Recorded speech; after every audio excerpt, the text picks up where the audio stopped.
Devadeva Jagannatha Prapannarti Vinashana Trahi Mam Pundarikaksha Patitam Bhavasagare.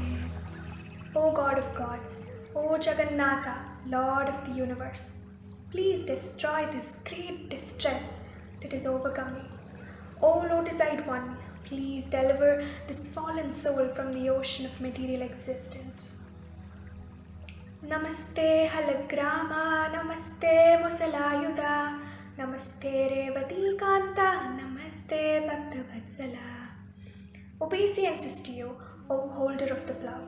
Obeisance to you, O wielder of the mace. Obeisance to you, O darling of Revati. Obeisance to you, O kind benefactor of devotees.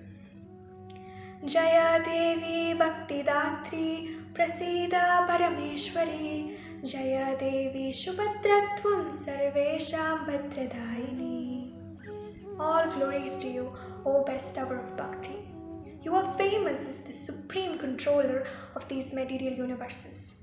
All glories to you, Shubhadra Devi, the giver of auspiciousness to one and all. रथारूढो गच्छन् पति मिलितभुदेव पटले स्तुति प्रादुर्भावं प्रति पदमुपाकर्ण्य सदया दया सिन्धुर्बन्धु सकल जगतां सिन्धुसुतया जगन्नाथ स्वामी नयन पथगामी भवतु मे जगन्नाथ स्वामी नयन पथगामी भवतु मे. When Lord Jagannath moves along the road on his Rath Yatra cart, at every step, large assemblies of Brahmanas loudly chant prayers and sing songs for his pleasure. Hearing these hymns, Lord Jagannath becomes very favorably disposable towards them. Lord Jagannath is an ocean of mercy and the true friend of all the worlds. May that Jagannath Swami, along with his consort Lakshmi, who was born from the ocean of nectar, be the object of my vision. Hare Krishna, all glories to Srila Prabhupada. For today's story, we'll be traveling all the way to India, to Sri Kshetra Puridam. Close your eyes and imagine this. We're walking on the grand road, we see the mighty temple of Lord Jagannath. We go closer to the Simhadwara, and to the side, there is a deity of Lord Jagannath. But what is he doing here? Isn't he supposed to be inside? To understand why, we'll hear this story today. The main character, the hero of our story, is this mighty king of Utkal, King Ramachandra Dev. He was a great devotee of Lord Jagannath, and he had his palace in a small town Kudra, which was near Puri. King Ramachandra Dev took his daily seva and darshan very seriously. Another thing that we need to know is, during this time, the Mughals were ruling over India. And they had representatives in each kingdom, so whatever the rule they imposed was followed by all of them. And these representatives were known as Suvedaras. So this kingdom was no different. It also had a Suvedara, but the Suvedara was an evil, cunning man called Takikan. He took pleasure from torturing the Hindus and plundering the Hindu temples. He was not a nice man. And one day, he came up with an idea that he would plunder Lord Jagannath's temple. Ramachandra Dev heard this and he immediately decided that he would not go down without a fight. And he brought up his army and he declared a war against Takikan. He fought with all his might, but unfortunately he lost. And once he lost, Takikan took the king and put him in his prison house. The king was worried, not about his own safety, but about how now he will protect the Lord and the temple. That kind of a devotee he was. Takikan on the outside, he's a cunning man, so he thinks, I already get taxes from all the bhaktas who come to the temple. But this king always opposes me. I need to come up with an idea so that I can get this money more easily. And this way, the greedy man goes to Ramachandradev. He says, "Oh Ramachandradev, my dear friend, we're so close. Why don't we become closer? You should marry my sister Razia, and that way we'll become brothers."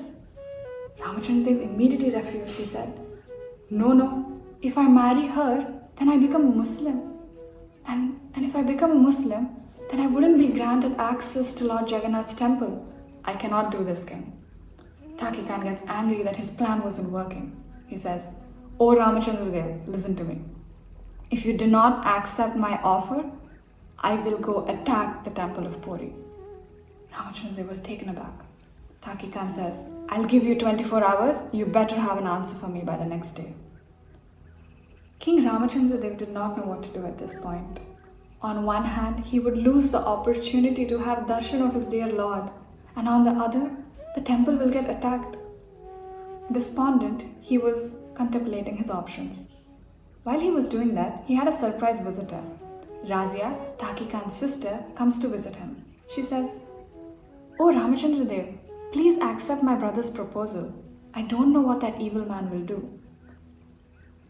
And Ramachandradev was still hesitant. He says, "You do not understand. I cannot live without the darshan of my Lord." And Razia replies, saying, "My mother was a Hindu lady. She was a great devotee of Lord Jagannath. And because of her, even I worship the Lord within my heart. And I think we have to do this. We have to get married so that we can protect the temple." Ramachandradev then realized he might not have an option. He would have to do this so he can protect the Lord's temple, and he might have to give up his religion, his reputation, but at least the Lord is safe. And considering all this, he accepts the offer. And the rest of Orissa then hears that the religious righteous King Ramachandradev is now a Muslim and he is married to Taki Khan's sister. They were all bewildered. They could not understand why the king would do that. And also the head pujaris of the Mukta Mandapa in the Jagannath temple were disappointed in the king. They thought, this man has no morals, he's an outcast now. Generally, the temple used to offer a lamb on the Ekadashi evening so that the Lord will protect their king. They immediately stopped that. They said, we do not care about this king. Let us stop that tradition. And also, the king was generally given the privilege of sweeping the road before the chariot moved. That was also taken away from King Ramachandradev. Additionally, all his close family, his friends, his Hindu wife, his children, all of them abandoned him. When he went back to his palace in Kudra, it was empty. Not a soul wanted to be associated with him.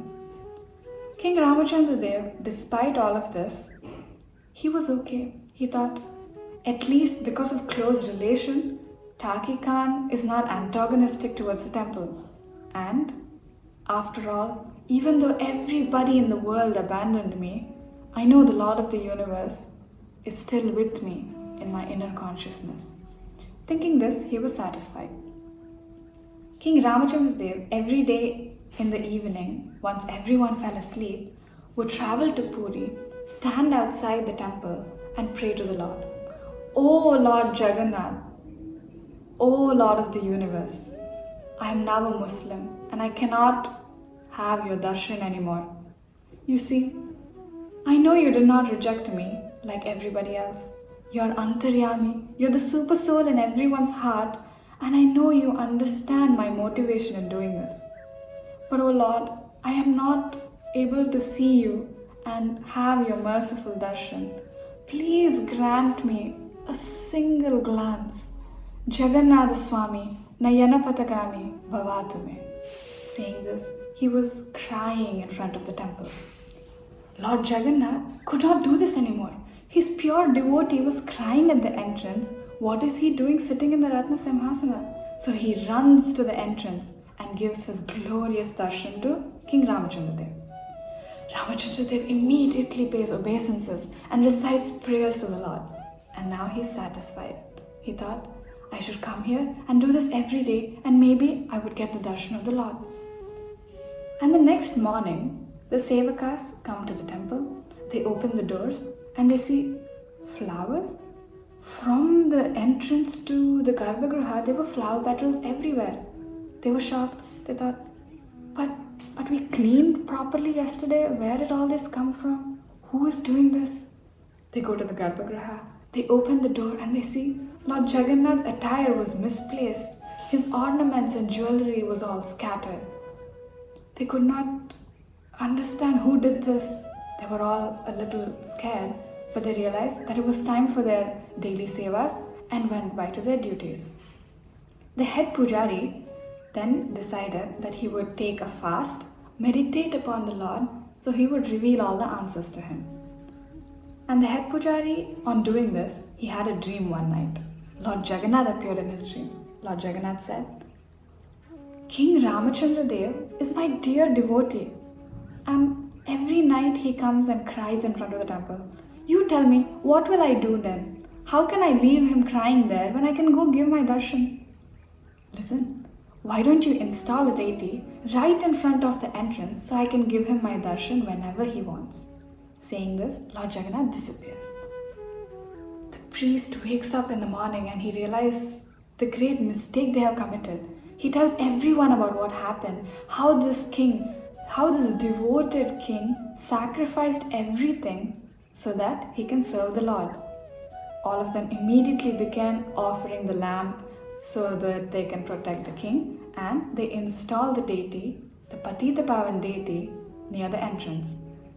And whenever King Ramachandra Dev came, he could have uninterrupted access and darshan to this Patita Pavan Jagannath from the outside. This Jagannath is called Patita Pavana because he's the deliverer of the fallen souls.